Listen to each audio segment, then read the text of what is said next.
محمد علی رضولوی کے بارے میں پہلی بات تو یہ ہے کہ he belonged to that rare breed of humanists which included Forster and Russell.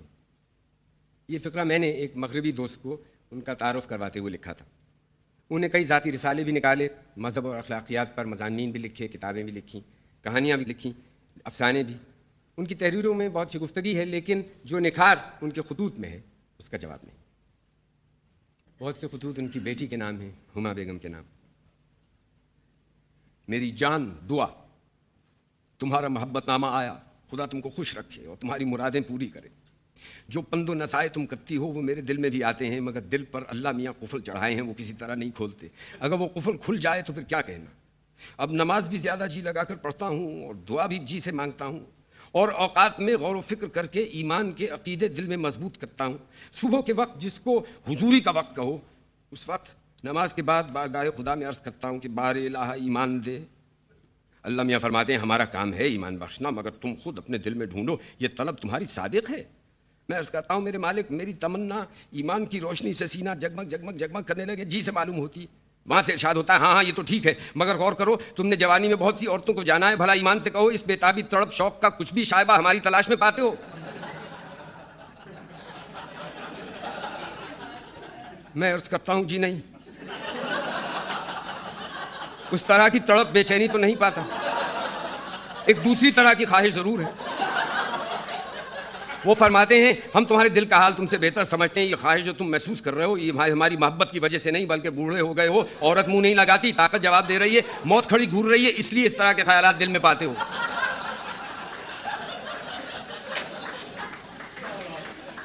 میں عرض کرتا ہوں بار الہ، اب تیرے سمجھانے سے سمجھ میں آتا ہے واقعی تیری خواہش انہی مجبوریوں سے ہوگی، مگر ہے تو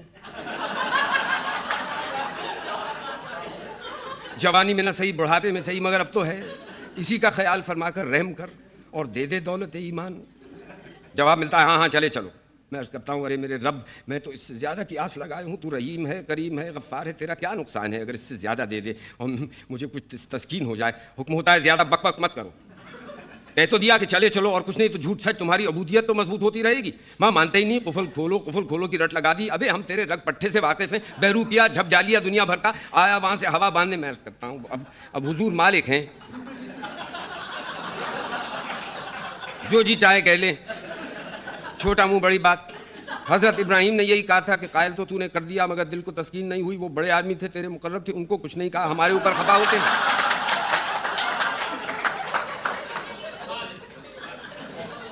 پھر آپ سے نہ کہیں تو کس سے کہیں؟ آخر کہاں جائیں، کس سے عرض حال کریں؟ میں 3.5 برس کا تھا، آپ نے باپ کا سایہ سر سے اٹھا لیا. کہیے ہاں.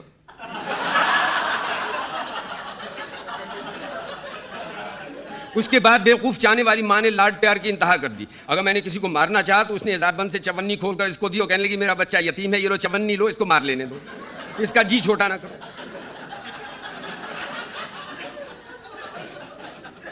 گھر میں دادا رہتے تھے، وہ والد کے قصے سنایا کرتے کہ تمہارے باپ نے یہ کیا، تمہارے باپ نے وہ کیا. میرے دل میں بھی شوق پیدا ہوتا تھا کہ ہم بھی بڑے ہوں گے تو یہی کریں گے.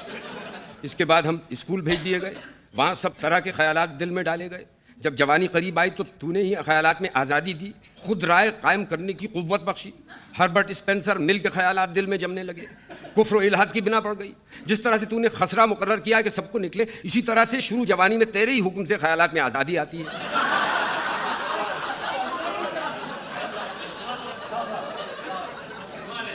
جیسے بعضوں کو اسی خسرہ سے سینے کی بیماری ہو جاتی ہے جو جان لے کر جاتی ہے، اسی طرح شروع جوانی کے خیالات بھی ہیں کہ بعضوں پر ان کا اثر نہیں رہتا، اور بعض بیچارے ایسے بدقسمت ہوتے ہیں جن کو خیالات کی دق ہو جاتی ہے. جیسے دق کی دوا کرنے میں دوڑ دھوپ کرتے ہیں، اسی طرح ان خیالات کو بھی دور کرنے کی کوشش کرتے ہیں. بہت سے خوش قسمت بچ جاتے ہیں، بہت سے ہمارے ایسے جوانہ مر پاتے ہیں. اب اس میں ہمارا کیا بس تھا اور کون بس ہے؟ حضور جان بخشی ہو تو ایک بات عرض کروں. آواز آئی کہو کہے جاؤ، ہم سنتے ہیں. بڑے منطقی ہو، خوب زبان چلتی ہے، گھبراؤ نہیں، چلے چلو. ہم وعدہ نہیں کرتے مگر اتنا کہہ دیتے ہیں کہ بے آس مت ہو، جاؤ. اسی طرح سجدے میں پڑا رہتا ہوں. حکم ہوتا ہے ہم سب کچھ جانتے ہیں مگر تم اپنے دل کی بھڑاس نکال لو. کہو کوئی حرج نہیں، ہم اپنے بندوں کے عرض حال کو برا نہیں مانتے. کہہ چلو. میں کہتا ہوں بار الہ، تیرے مذہب کی تعلیم دینے والے کہا کرتے تھے کہ بس خدا میں یقین رکھو، ہم یقین کے معنی تو سمجھتے نہیں تھے مگر سن لیتے تھے. اس دن ایک امریکن کی کتاب میں نکلا کہ to believe in God is to desire his existence and what is more to act as if life existed. لے بھلا حضوری فرمائیں, ایک طرف تو منطق نے عقل کو باولا کر رکھا ہے, دوسرے مولوی بے ایمان دنیا بھر کے خرافات بچپن سے دماغ میں ٹھونس رہے ہیں. اگر آپ کے بندے گڑبڑا جائیں تو کیا تعجب ہے. حاطف نے کہا سنو محمد علی, تم یوں ہی چلو, ہم اپنا قاعدہ تو تمہارے لیے بدلیں گے نہیں, مگر اتنا جان رکھو کہ ہم قہار جبار بھی ہیں اور رحیم و کریم بھی. ہم جانتے ہیں کہ تم کو ابھی اپنی بک بک سے سیری نہیں ہوئی, مگر تمہارا بکنا بالکل تحصیل حاصل ہے, کیونکہ ہم سب کچھ سمجھتے ہیں, لیکن ہم تمہارے اوپر مشیت کے راز اپنے کھولنا نہیں چاہتے. بس اٹھو, سجدے سے اپنا کام رکھو. ہما پیاری, دنیاوی مصائب جو میں نے بیان کیے ہیں ان میں ممکن ہے کچھ مبالغہ ہو, مگر ہیں اور بہت شدید ہیں. تمہاری پیٹھ کا درد بھی بے چین کیے ہے, کوئی اچھا خیال آتا ہی نہیں, لیکن میں ہر بات کے لیے تیار ہوں. اپنی موت سب سے سخت ہے, جب میں اس پر بھی راضی ہو گیا تو پھر کچھ اور کہنے کی حاجت نہیں. میں اسی طرح زندہ ہوں, ہنستا بھی ہوں, مضامین بھی لکھتا ہوں, برج بھی کھیلتا ہوں. میرے نانحال والے سخت بات کہنے کے عادی تھے, یہ ورثہ مجھ کو بھی ملا ہے, مگر میں طبیعت کو روکتا ہوں. اپنی ہی مثال لے لو, تمہارا خط آتا ہے, اس سے مالی مصائب کم نہیں ہوتے, معدے کی تکلیفیں ویسی ہی رہتی ہیں, مگر ذری سی خوشی ہو جاتی ہے. جیسے کسی کو پھانسی کا حکم ہو چکا ہو اور جیل کے احاطے میں کہیں کامنی پھول ہو, کال کوٹھڑی سے نہ درخت دکھائی دیتا ہو نہ پھول, مگر اس کی خوشبو کمبخت قیدی کی ناک تک آ جائے اور ایک لمحے کے لیے جی خوش ہو جائے.